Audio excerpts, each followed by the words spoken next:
माधव हा त्याच्या आईसारखाच हळवा व साध्या मनाचा तरुण होता. त्याला या जगाचे डावपेच, जीवन जगण्यात लागणारी चतुरता आणि संधीसाधू ही जगाची रीत अवगत नव्हती. सरळ एकेरी सत्याच्या मार्गावर चालून जीवन यशस्वी व्हावे हे त्याचे धोरण होते. तरीही त्याला जीवनात ध्येयप्राप्तीसाठी संघर्ष करावे लागते हे मंजूर होते. म्हणून तो ध्येयप्राप्तीसाठी जीवनाच्या वाटेवर चालून नोकरी प्राप्त करण्यासाठी संघर्ष करू लागला. जीवनात उच्च ध्येय प्राप्त करण्यासाठी आधी कष्ट मग फळ, जीवनात लावू बळ, सोसूया मनी कळ जीवनात, हा संत तुकडोजी महाराजांचा अभंग त्याला आठविला आणि तो यशप्राप्तीसाठी जोमाने संघर्षाची वाट चालू लागला.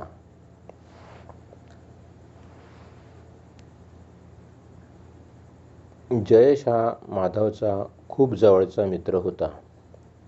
माध्यमिक शिक्षणापासून तर उच्च माध्यमिक ते हायस्कूल व पुढे महाविद्यालयीन शिक्षण त्या दोघांनी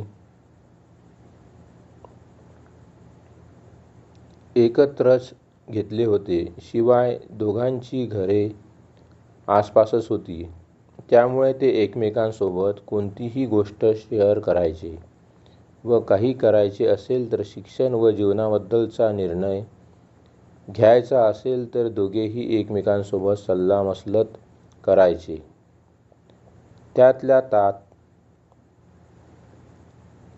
त्यातल्या त्यात जयेशचा भाऊ विजयेश हा वाणिज्य शाखेत पदव्युत्तर शिक्षण घेऊन त्याने युनिव्हर्सिटीत CS सुद्धा केले होते. आता विजयेश हा एका इंटरनॅशनल कंपनीत अकाउंटंट होता. तसेच बऱ्याच सेवाभावी संस्था, खाजगी कार्यालय, पतसंस्थेचे अकाउंट लिहित होता, व्यवहार बघत होता आणि शहरातील एका नामांकित चार्टर्ड अकाउंटंट कडेही तो कामकाज पाहत होता. म्हणून माधव जयेशला म्हणतो, अरे जयेश, आपल्याला कुठे नोकरी लागेपर्यंत आपण विजयेश दादांच्या देखरेखीत संपूर्ण वाणिज्य व्यवहार कसे हाताळायचे ते शिकून घेऊ नाही का? म्हणजे आपल्याला कुठेही नोकरी करताना अडचण जाणार नाही किंवा आपली कुठल्याही कंपनीत मुलाखत घेतली तर विचारलेल्या प्रश्नावर योग्य उत्तर देऊन आपण मुलाखतीस पास होऊ. अगदी बरोबर बोललास माधव तू. जयेश, मी आजच दादाला या संदर्भात विचारतो व त्याचा सल्ला घेतो, ठीक आहे? माधव, हो ठीक आहे. जयेश, चल मग दादा संध्याकाळी काय बोलते ते पाहूया.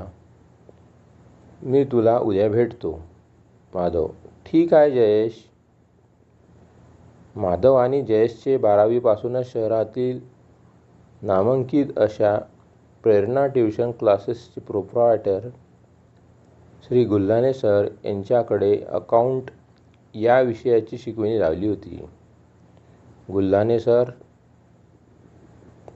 GS आर्ट अँड कॉमर्स कॉलेजमध्ये अकाउंट या विषयाचे अधिव्याख्याता होते.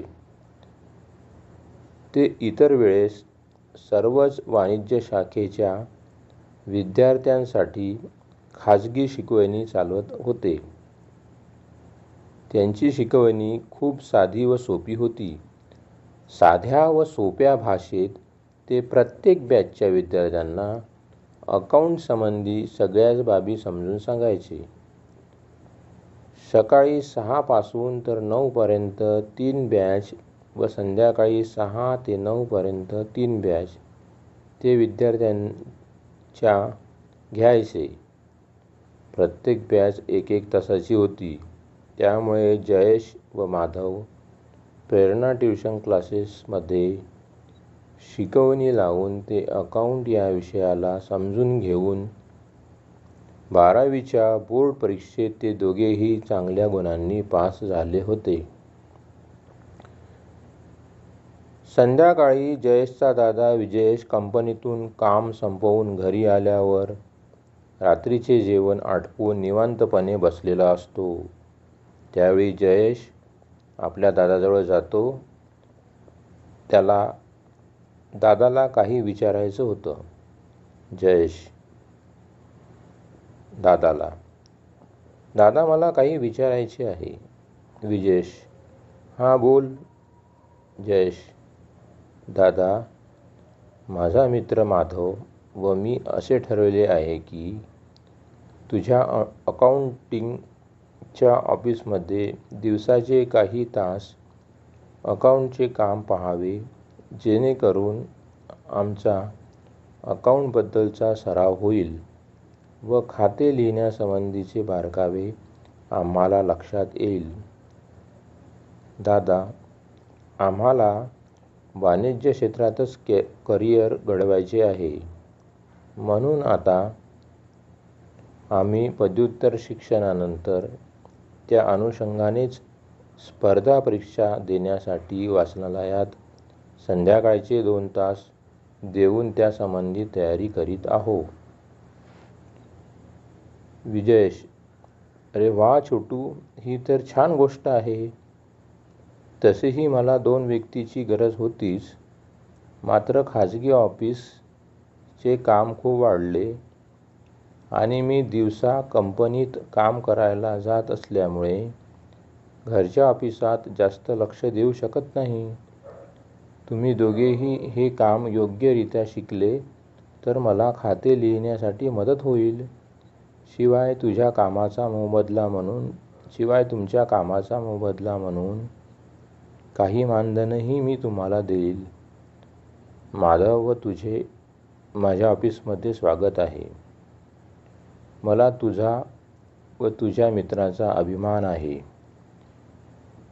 शेवटी तुमचा खाते लिहिण्याचा सराव होईल. मी मंजूर आहो आणि मला याचा आनंद आहे. दादाचे हे म्हणणे ऐकून जयेश खूप खुश होतो. तो लवकरच माधवची भेट घ्यायला त्याच्या घरी जातो. जयेश माधवकडे, माधव, माधव, ए माधव. माधव, कोण आहे?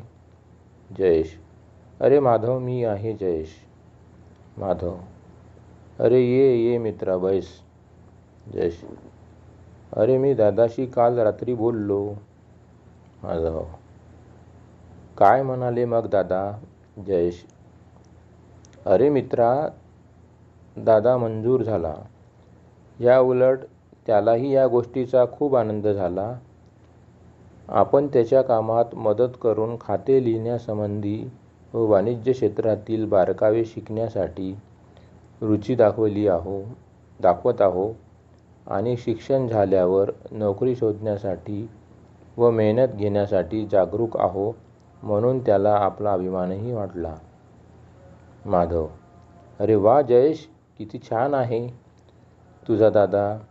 आपण दिवसा तुझ्या दादाच्या ऑफिसात शिकण्याचे काम करू आणि संध्याकाळी स्पर्धा परीक्षेची तयारी करण्यासाठी वाचनालयात 2 तास जात जाऊ. जयेश, हो मित्रा, आपल्याला हे करावेच लागणार.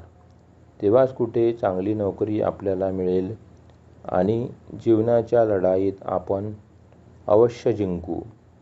मित्रा, या जीवनाच्या लढाईत आपण दोघेही जरूर यशस्वी होऊ. धन्यवाद. पुढे जयेश आणि माधवच्या जीवनात काय होईल हे पुढील भागात पाहू. या भागाला लाईक करा, सबस्क्राईब करा आणि समीक्षा द्या. धन्यवाद.